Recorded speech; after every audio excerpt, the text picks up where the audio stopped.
Welcome to an expansive life conversation with results architect Sande Golgart and Olympic gold medalist Jacobi. Your journey to realignment from fear to freedom starts now. Live an expansive life.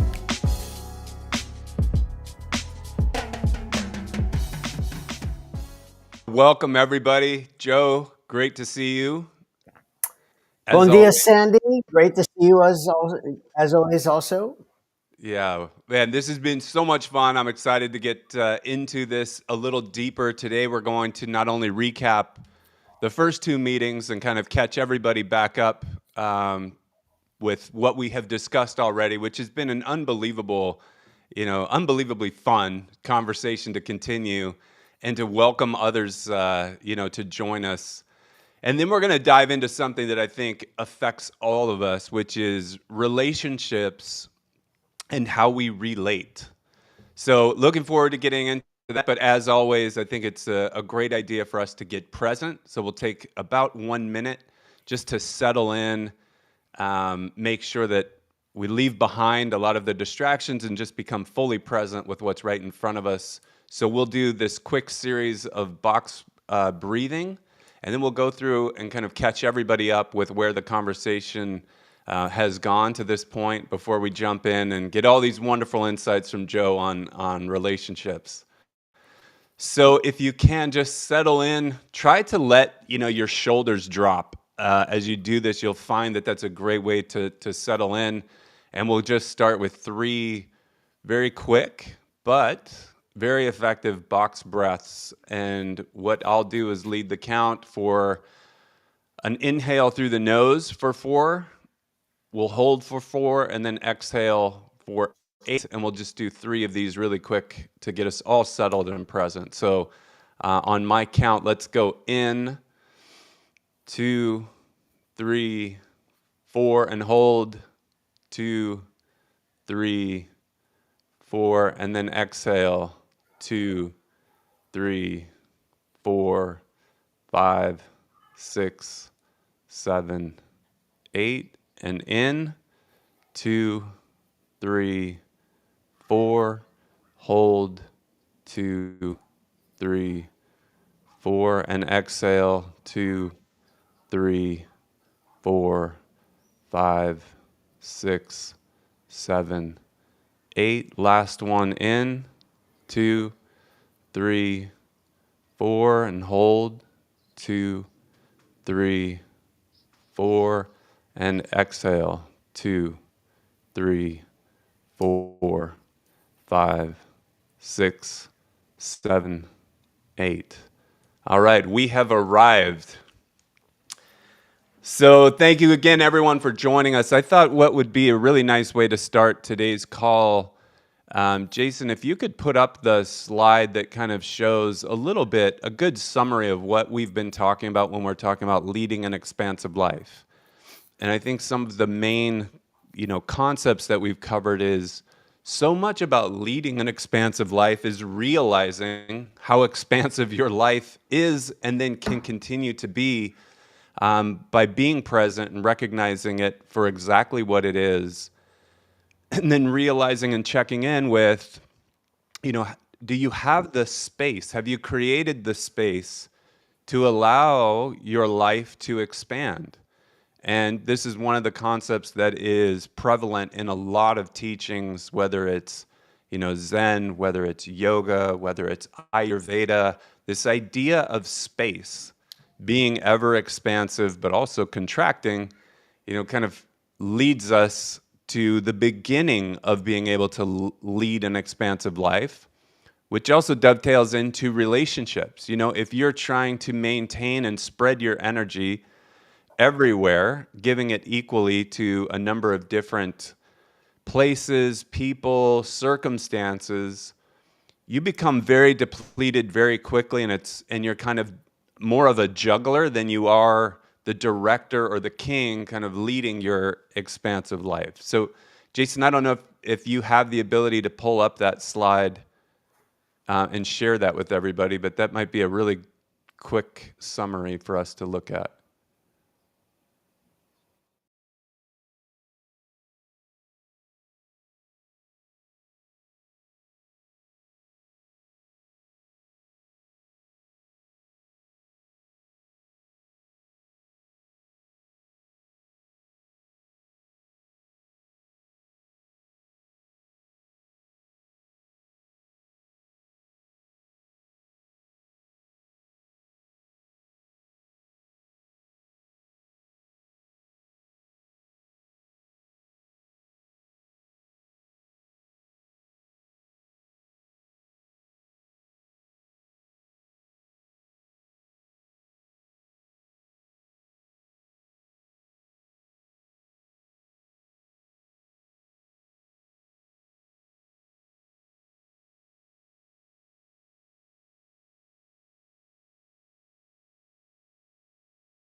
to recognize when maybe you are a little too much in one and not enough in a state of recovery. And Joe, you talked about Olympians and that it's not who's always performing and feeling at their best, but who can go into that rest and recovery and find a way to gather themselves and then be able to perform better when they're called upon to do it, rather than always being in that warrior state of conquering, feeling too much in control, or a need for control, and kind of participating in that known state. But could you elaborate on that, and then we can dive into how we relate and relationships in general?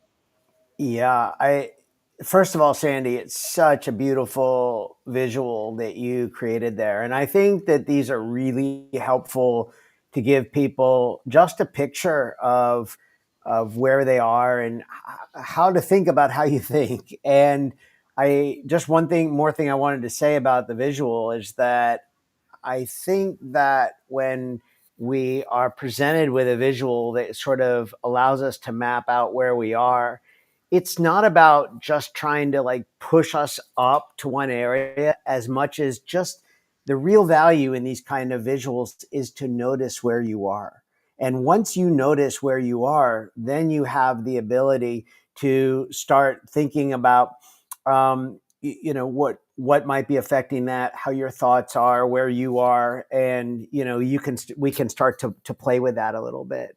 But I think that the moment that we sort of feel like a sense of lack for not being where we're supposed to be, I think that becomes harder to work with in general. So I think it's just kind of pinpointing there's no problem to be in that blue area.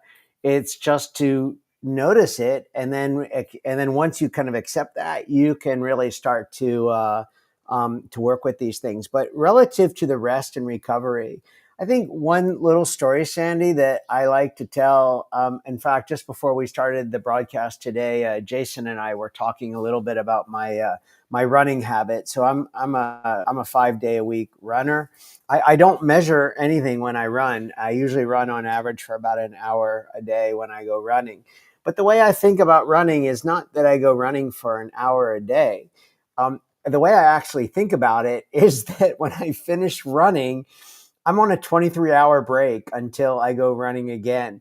And it's actually really helpful to think that way, because there are things that I know that I can choose to do for myself starting the moment I stop running that will make a tremendous difference 23 hours from that moment when I start to run again. And if I do just a few things in that next 30 minutes, 60 minutes, 90 minutes, in the dedicated to rest, recovery, re-engagement, that's what makes the big difference for me in feeling good when I go out to start running the next day. And it's just like a really funny mindset, because like most people think of like, oh, I'm going to go out and I'm going to do speed today, or I'm going to go out and I'm going to do like endurance today, or I'm going to do some interval training today. And I'm like the opposite of that. I just sort of think about all the things that I can start to do when I finish exercising that will give myself like the best chance of feeling good 23 hours later when I start to exercise again.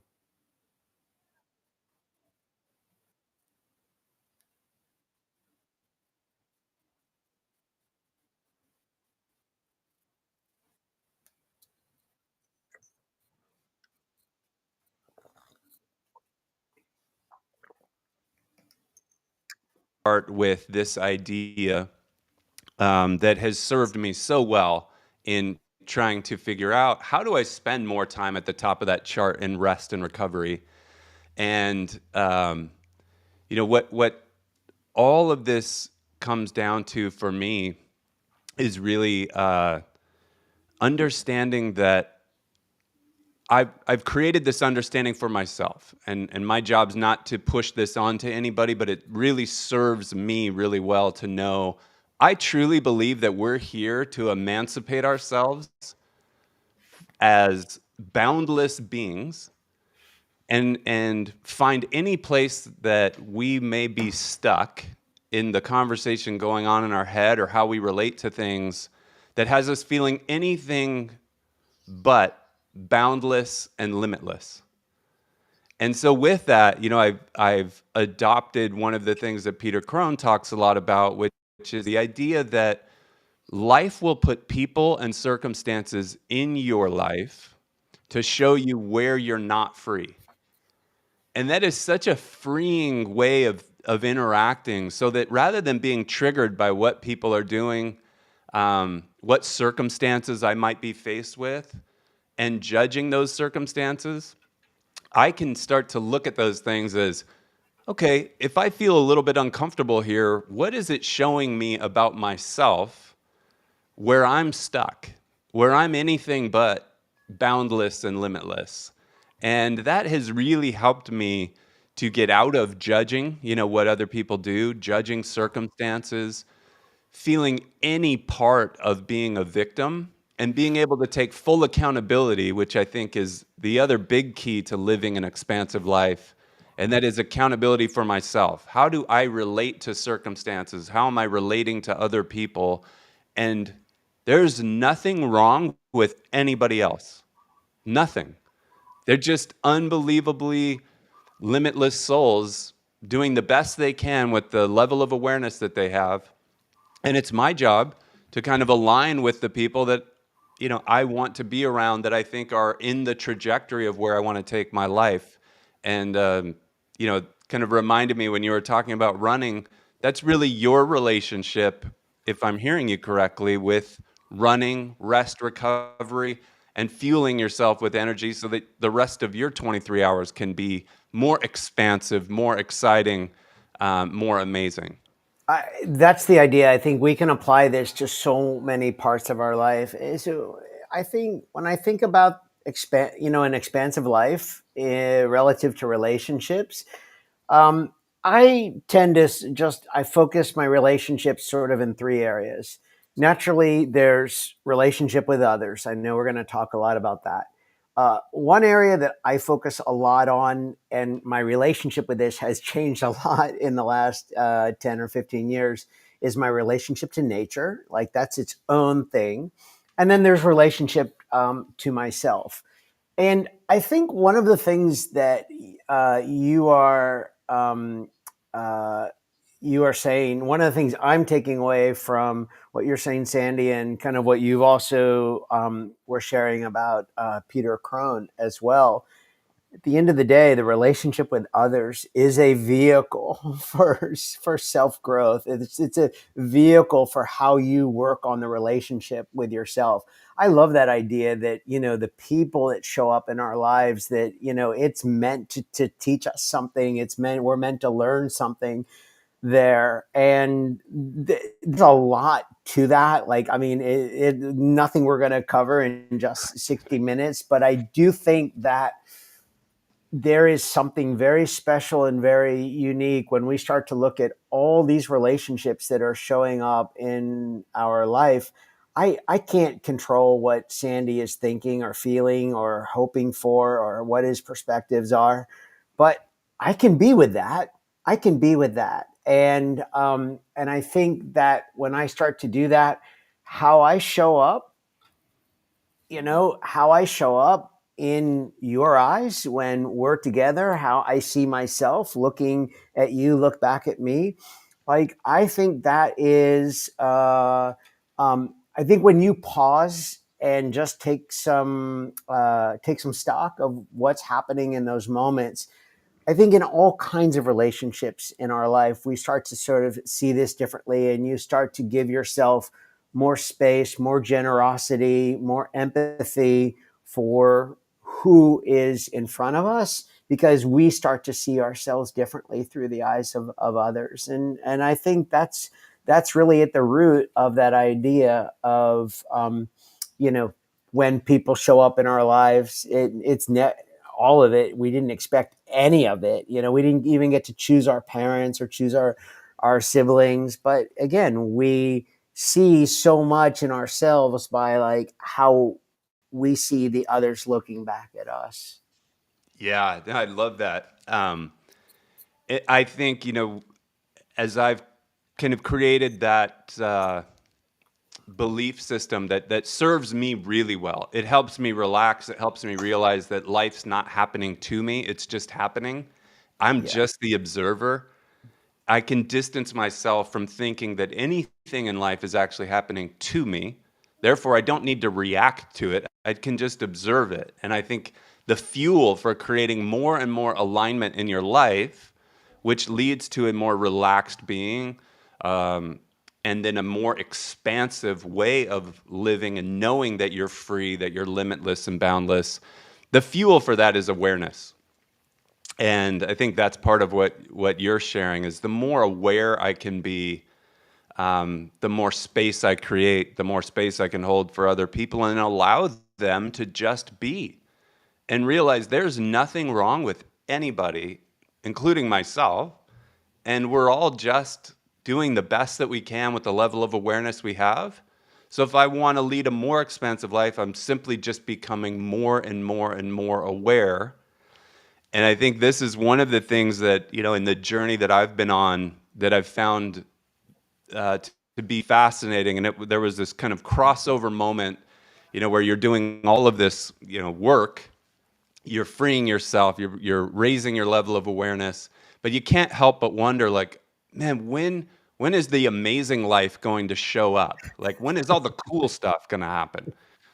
And I just found myself one day with this amazing feeling, and I started looking around and I was like, the amazing life isn't out there, it's happening right now. I just need to raise my level of awareness even higher and realize how amazing this all is. And that's when you start being grateful for everything that's happening, all the miracles that are going on, all around you. Are just that. Like, they really are miracles. And you start seeing people who've come into your life to teach you amazing lessons. I believe 100% in soul contracts.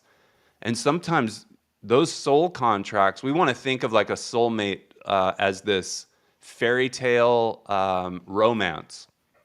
It's not always that way. I've come to understand a lot of those soul contracts for who we get to interact with, they are teaching us. They agreed to teach us and show us where we're not free.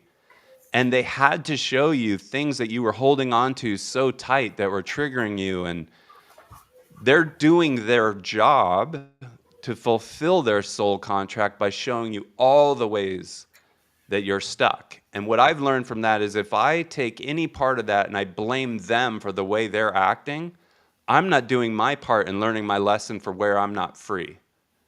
Hey, I don't know how that lands for you, but that was just this amazing revelation that I felt as I was going through all this.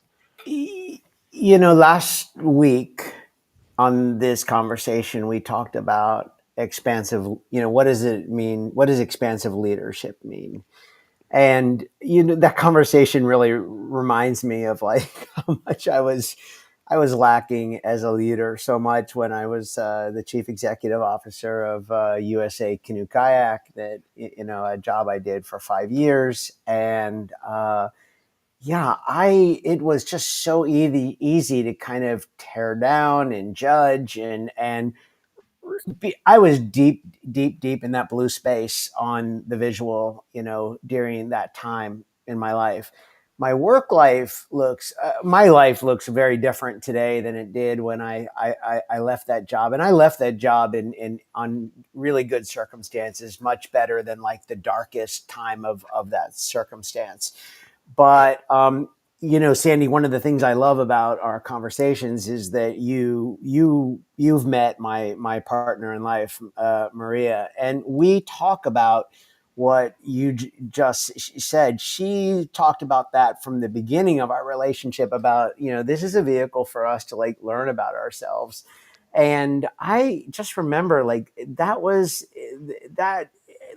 I'm like, what? Like, that's it? It's like, that's what you think this is? And then like today, like there's a lot of mutual respect and buy-in to that idea. I mean, it's the premise of our relationship. Like if the relationship was not a vehicle for both of us growing and becoming better people, we wouldn't do it, and I think that is really helpful. But then also you said something, and I just got to tell this little story. So last night we went to a movie, and we went to see Superman of all movies, and because it's played in English in Yeda here, and we go to this movie, and we're sitting there in this movie theater, and I'm like, this is great, date night, and date night. This isn't a date. So here we're having one of these cultural moments.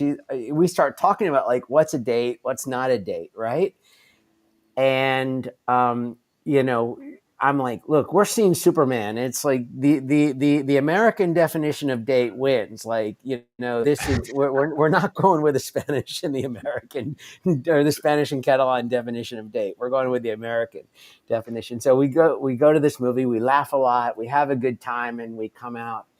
And Maria's said to me, she said, I think we're on a 6-year date that doesn't stop. So right. but that, what you just were saying, it caught me in that moment. Like, this is really good. Like, this is exactly what it's about. Like, there are things that we want to do in our relationship, things we want to do in an experience, but we have to be present in the moment that we're in right now together. Like, if that's what we're doing, if that's what we're agreeing to do, if this is our vehicle for both of us to grow as humans, and see and appreciate those here and now moments. If all we're doing is just planning for a future and living for the future, well, then we're not here anymore, and we're missing out on those beautiful little details that you were just referring to.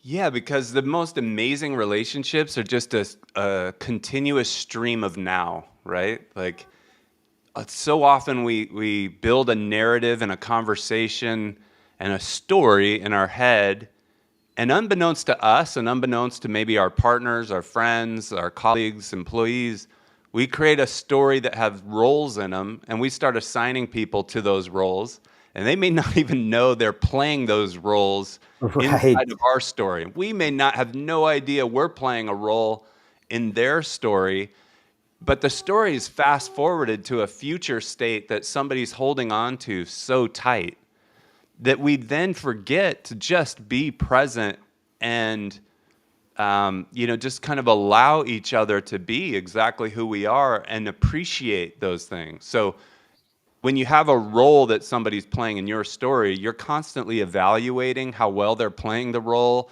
what you need to change about them so that they play the role better.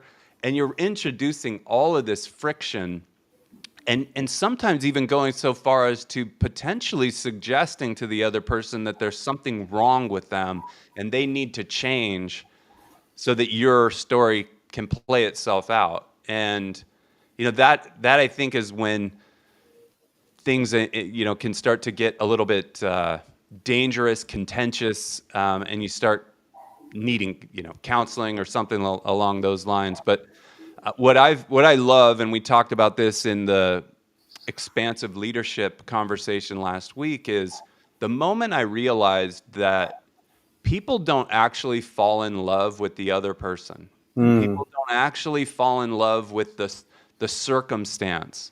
They don't fall in love with the company that they work for. They fall in love with the version of themselves that they get to be in your presence. And that, I think, is such a beautiful way to understand as a leader, a father, a partner, that if I can show up and allow you to fall in love with the version of yourself that you get to be when you're in my presence, like, that creates a beautiful space. And then from there we can decide, do we like it?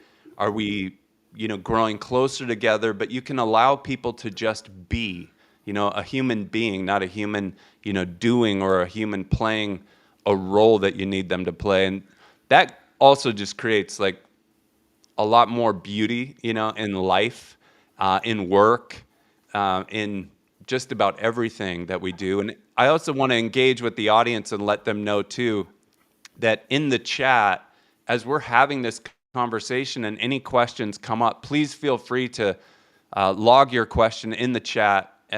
Joe, Jason, and myself will get to those, and we'll open it up here in another couple of minutes to those questions. So if you have something on your mind, please submit it, in the chat. So, Sande, I got a question for you.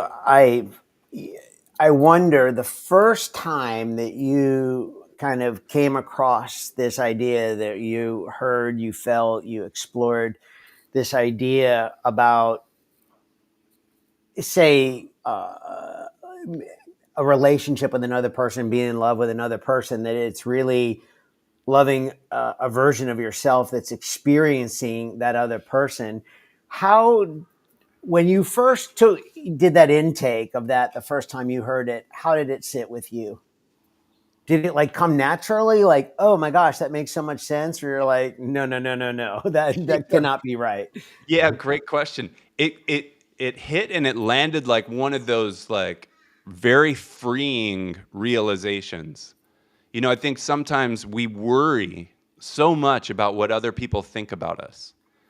And it clicked for me that the way we think and the way people think they feel about us is the relationship they have to how they feel about the version of themselves when they see you, when they hear you, when they're around you.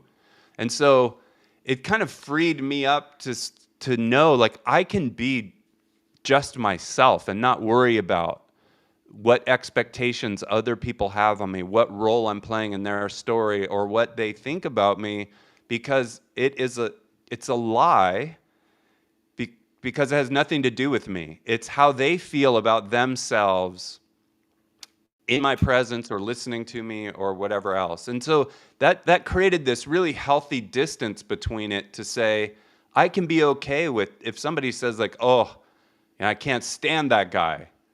You're like, okay, good. I don't have to worry about that. I don't have to try and change it. I can look at myself and say those words don't do anything. They don't have any effect on me, because what that person is saying is, in relating to me, they don't like the version of themselves they have to be, when they're around me. And that's totally cool. They should listen to that and move on and create a stronger relationship with people who are maybe more in alignment with where they want to go or the trajectory they want their life to take. So it just landed as I immediately saw the freedom in it, I guess is what I was saying. And that's what made it so easy for me to adopt and start living my life that way, was the freedom that came along with that. And then as I meet new people, and by the way, new people are former acquaintances you're meeting again for the first time, because we're all changing and evolving. It allowed me to really see who people are today, not the version that I had built in my head of the role they were playing in my story, but really see who are they, what are they going through, be fully present with them.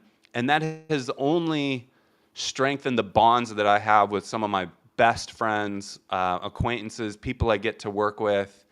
And it's just made my life a lot more expansive, a lot more filled with love for everybody. That reminds me actually of a story. I worked with a really great guy 25 years ago. This was in 2000. I'd done a short contract with USA Canoe Kayak, and he was the events director there. And we formed a really great relationship working together. And we've stayed in touch on and off. And, he lost his home in the fires in LA several months back. And with that, he went through a major life chapter change as well. And so we connected again, and we had a call, and, we talked about kind of setting the parameters for, what it would be like to take the friendship forward, something that I'd be really interested in doing. And I think he would be interested in doing.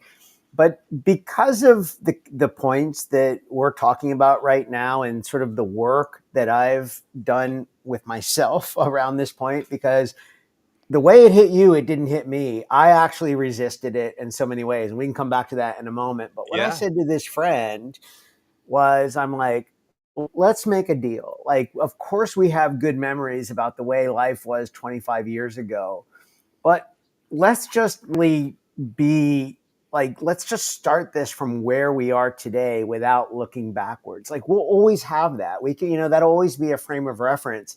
But if we're going to do this, if we're going to have conversations and talk openly and support each other and really invest in each other, like, let's do this in a way that just starts from where we are right now, which, by the way, is clearly like a really messy place, but it's a really beautiful place also.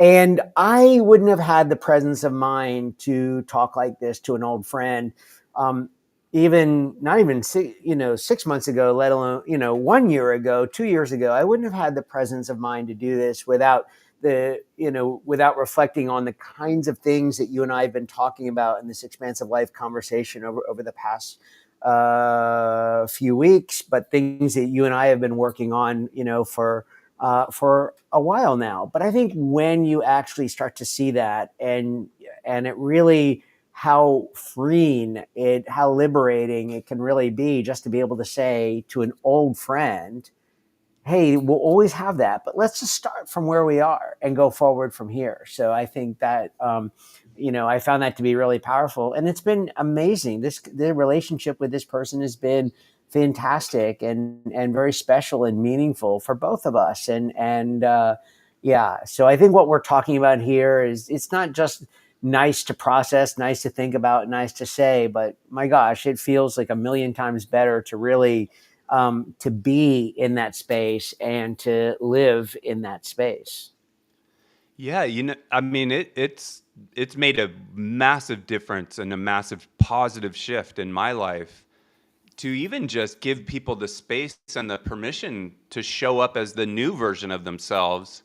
If I have it in my head, oh, this person is that, this person is limited in these ways, and I, judge them, I don't even give them the freedom to show up different. I've sort of typecast them in my Right. mind as this one person that always does this and they're always this way. And so I create that reality, and they never show up differently because I never see them differently. And one of the things that I've found to be most profound is giving people the opportunity to show up differently every time and learn about what it is they're going through, how they're evolving in life and changing. I notice all these amazing things that they're going through and the way they're seeing life different. And I notice that with my kids, especially. But you give them the chance to show up different, bigger, more expansive, and it just grows your relationship. It strengthens it, and it gives you even more opportunity to be present and really see what's there. Because, to be honest, like for me, the narrative and the story where you have people playing roles of a life where you're kind of wanting to control it, that's really boring because it's stagnant. When you allow people to show up, you show up different, and you start to notice again like how amazing life actually is, not how you need it to be, moving forward. Yeah, I'm thinking about the visual again. The chart that you showed at the beginning of the call, and how we have that blue zone. Yeah. Jason, do you want to bring that back up for anyone who wasn't on at the very beginning while Yeah. Joe's talking?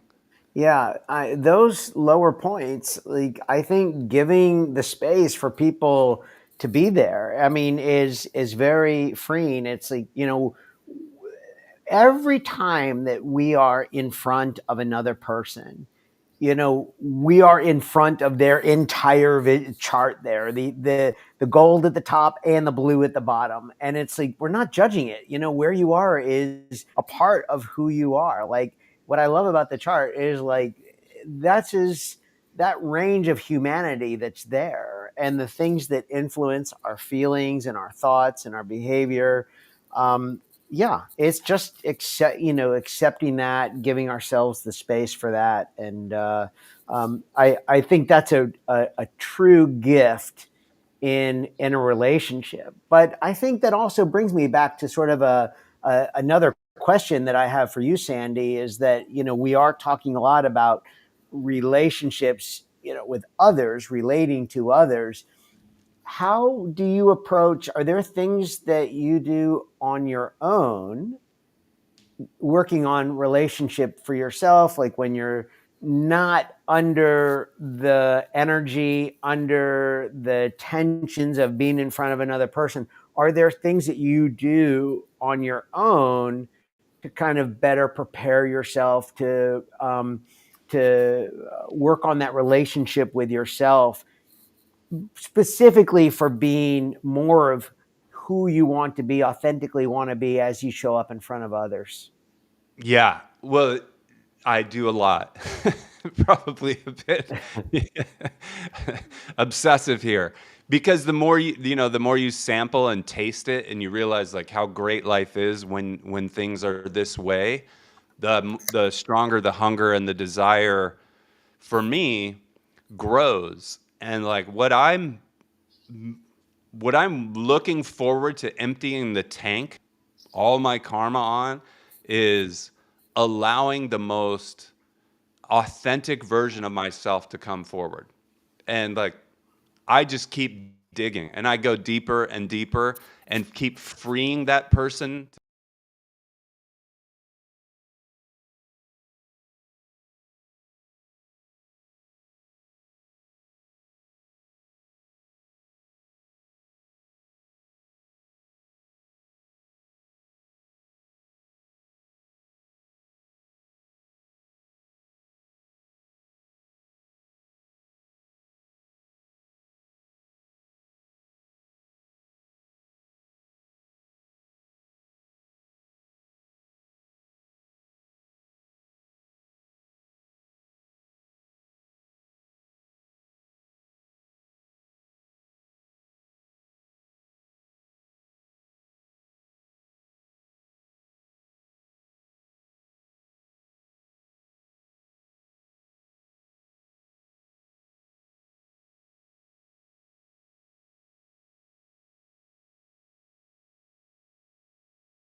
if I predominantly live there, I can get out of balance. So there's four, if you go by Carl Jung, his archetypes, there's a king archetype or a king's energy. And that's the one that needs to set boundaries, create the rules, the discipline, the things that you want to rule your life or be the architect of your life. Then there's the warrior, that is the doer, the one that executes on the discipline, that gets up and goes to the gym, that makes the phone calls, that does the things that need to be done for you to get things done that you ultimately want to get done. And then there's the wizard, which is the person that can sit and think and recognize patterns of people, recognize your own patterns. And then there's the lover, which is an energy you have access to empathize, hold space for people, share love and let love kind of flow through you.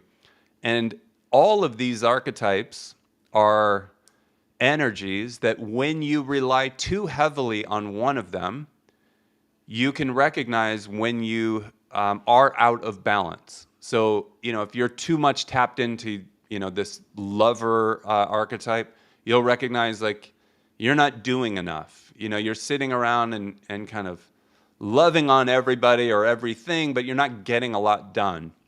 Or you're sitting around as a wizard archetype thinking too much, analyzing, but inspiration isn't coming. And so I pay close attention to all of those things now, and I can recognize really quickly when I'm out of balance, and I have very easy go-to methods to get back in balance, and I find life is just so much easier when I'm in balance. And it's not work-life balance, it's just balance. I think when you introduce the two, you're out of balance from the beginning.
I don't plan any workouts when I run.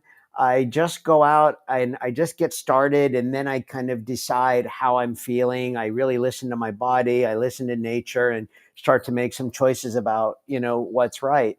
In another context, I was I was surfing waves on the surf ski today, and we went for a long paddle, and so there I am again out in nature. And you can, the thing about being in the waves is that it lets you get feedback very quickly about when you are trying to push against something that doesn't want to be pushed upon. And like nowadays, like that used to just hit me in a way like, oh, I can surf the wave better if I actually step back and fall back and make it easier. But now then I can take that same information and say, oh, I wonder where else I might be trying to be pressing something in my life, in my relationships with others, relationship with myself. And this is just kind of how I think evolving the relationship with nature allows you to sort of transfer the conversation, the thoughts you're having within that relationship to relationship with self and relationship with others. And it can start, by the way, you don't have to be a 5-day-a-week runner. You don't have to surf waves on a surf ski. You can literally just go for a walk outside in nature, and you will start to get information. You will start to get feedback really quickly. Yeah, I love that. I could listen to you talk about nature all day long. Being in the water, being up in the mountains, like it is to me the most expansive way of living. Being confined, inside a house, right, or an office, a desk, like that's it's necessary from time to time. But man, getting out and expanding your life into nature. I've learned so much through these events that I've done, and the trainings alone have been probably the most profound lessons that I've learned in just getting out and doing and preparing that I absolutely love. And this all reminds me of one particular, excuse me, quote that really changed, I think, the course of my life. I heard it probably 4 or 5 years ago.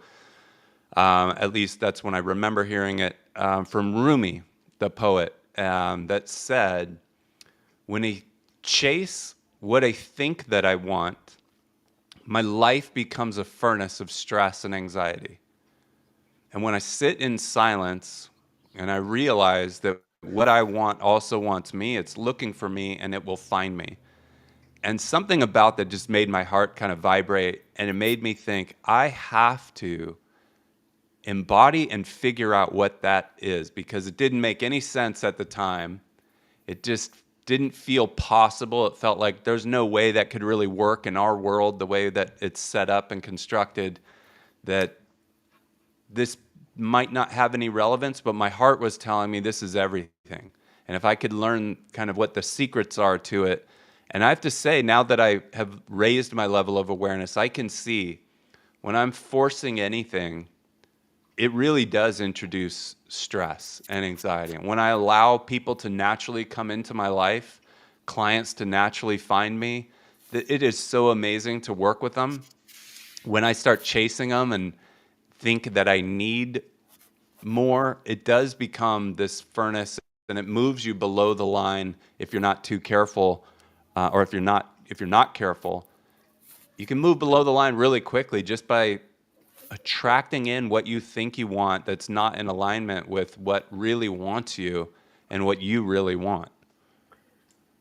I think something we touched upon in the very first week of our calls about what is expansive life, what are the things that get in the way of living it more expansively, is that I think once we sort of see some of the structures and systems of the world around us, that they are designed. We have so many systems of noise and just noise that is designed to make us feel in lack of something. That something is always better where we are not, and that if you just try to get up here or over there. And the result of all this is exactly what you said. I mean, it just makes you feel like you need to force something you need to make something happen, because where you are isn't the right place. And I Yeah. think that one of the biggest things that we've really been advocating for, if you really dig deep into the last, almost 3 hours now of these conversations over the last 3 weeks, is that there is contentment exactly where we are. And if we miss that, no matter what you do, no matter what you accomplish, no matter what medal at the Olympics that you get, none of that is going to make you happy. Right. It won't. It won't. You've got to see. We have to open ourselves up to what is right now. And I think once we do that, then we can actually start to open up to this idea. I talked about this in week one, this idea of, being the kind of person that's really content with what is right now, and being the kind of person that is curious and wants new things and new experiences as well.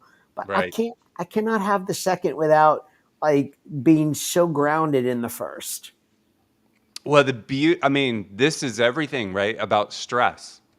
If you're not comfortable with the way things are, it means you're in a state of disease wishing reality was different than it is. Right. And if you don't fix that relationship first and just get totally grounded and realize that any suffering, perceived suffering, is I either have what I don't or I don't have what I want. But reality is exactly the way that it is. So once I found the ability to change my relationship with exactly the way things are, only from that point could I say, very cool, this is what I have. Now, where do I want to go? And then I could start moving with full accountability. It had nothing to do with anybody else, just me. Where do I want my life to go? What trajectory? Where do I want to land? And, I really wanted to relax into unbelievable amounts of success. And that for me, it would be an amazing life to look back on and say, wow, I figured out how to relax into making, allowing amazing things to happen for me instead of me thinking I had to go make all these amazing things, happen. I do want to be respectful for anybody who does have a question. We have about 5 minutes left. I don't see anything popping up on the chat, but I know we have Destiny, Ivor, Morcita. Do any of you, or certainly anybody else, have any questions or just topics that you think would be fun to play around with? And if so, please just fire them into the chat. You're backstage if you're joining from LinkedIn or YouTube or Instagram.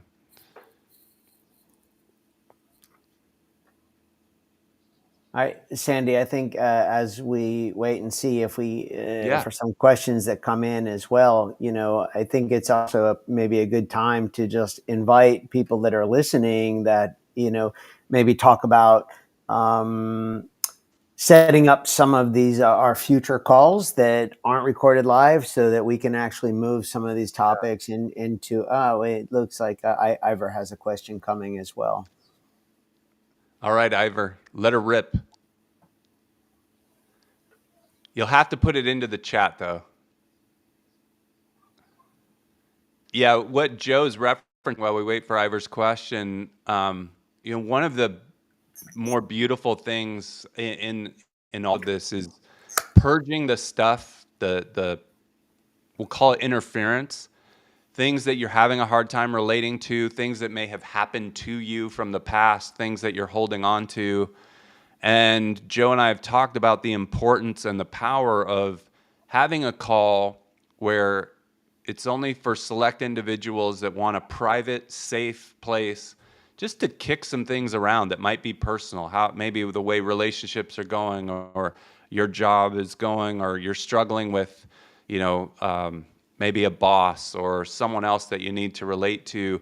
And it's a place to just kind of get some things off of your chest in a safe environment and honor your feelings, honor the way that your reality is going, so you can recognize, be with, and let those feelings come up. Because so much of what Joe and I have found through life, I think especially as men, but I don't want to just limit it to that, is, you're taught to not allow your feelings to come up, right? You're taught to suppress them and keep moving on with that warrior energy, ignore it and keep moving forward. And over the accumulation of that can be very, very detrimental.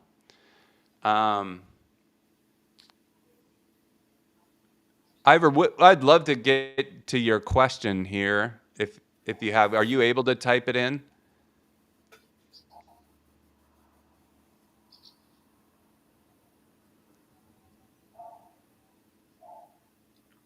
Might be having some typing issues. It's just too bad. We'll have to figure out how to get everybody on stage and get them that link. It's great because we get so many people that join from all these different platforms, but we will figure out a way so that we can pull people up on stage like we did with Hillary last week. I thought that was amazing.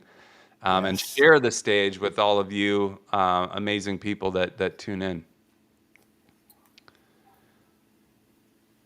what if a life partner is not okay with their place and they aren't okay with the current state? I think, this is a beautiful question. Thanks.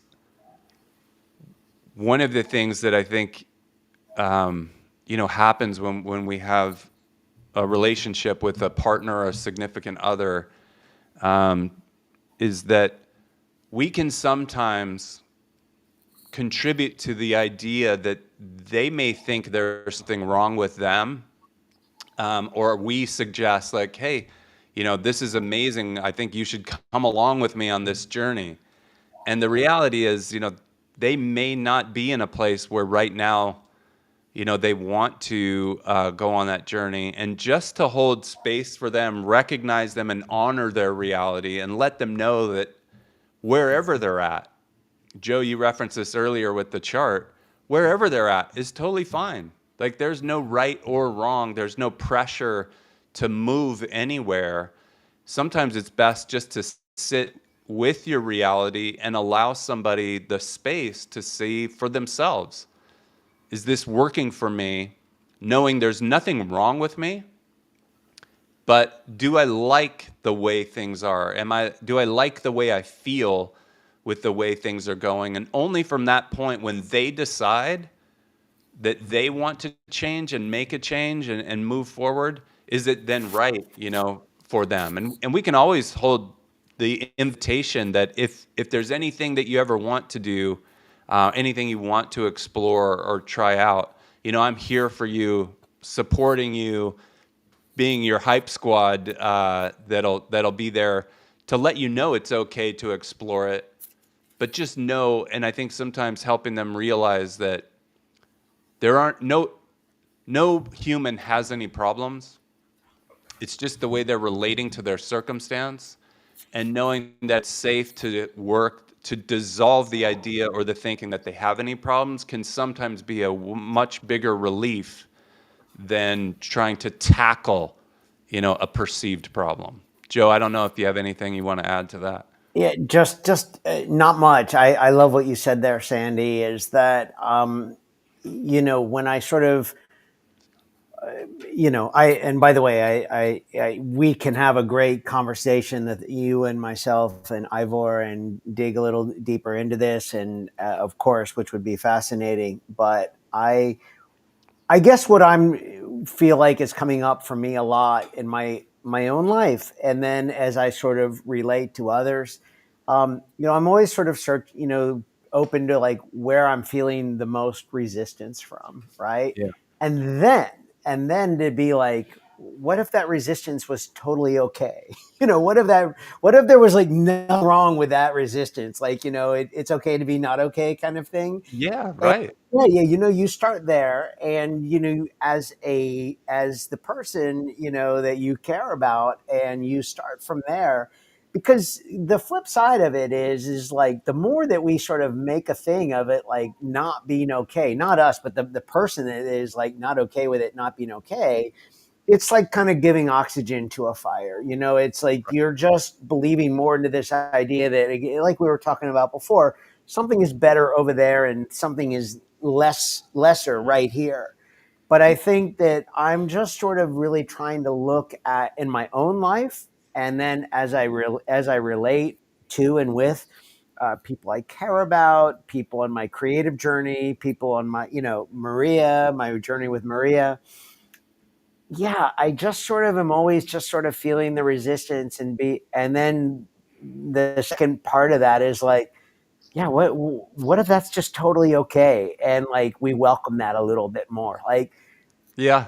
like would the world collapse on itself if that happened? And we just, why, I guess my question would be, Sandy, why not experiment with that? We're always trying to like make things better, or like push it to be better, and Perfect. maybe like things can be better if you don't push for them to be better, right? Like I guess it's a kind of a little bit of into that Rumi quote that you suggested.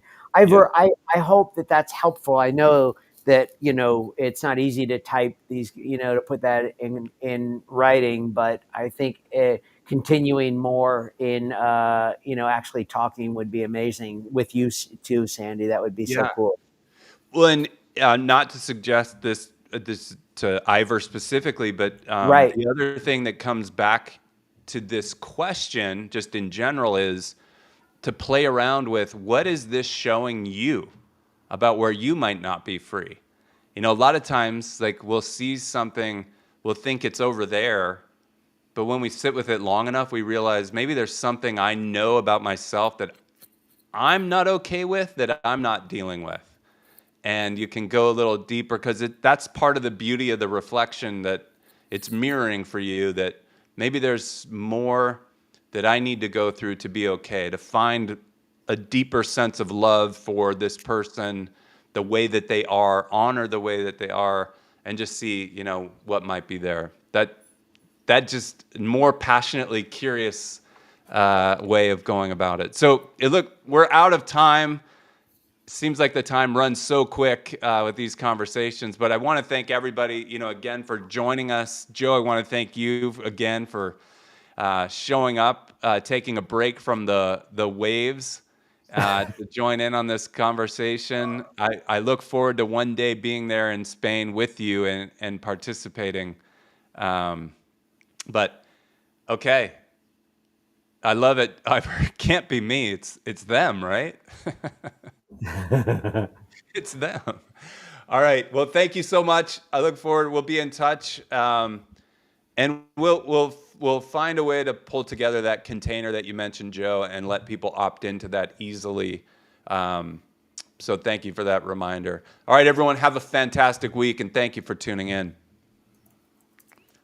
And we may have lost Jason on the connection, so we might have to shut this down ourselves. All right, Joe. Thanks again. Thank you, Sandy. See you soon. Okay. Bye-bye. Bye.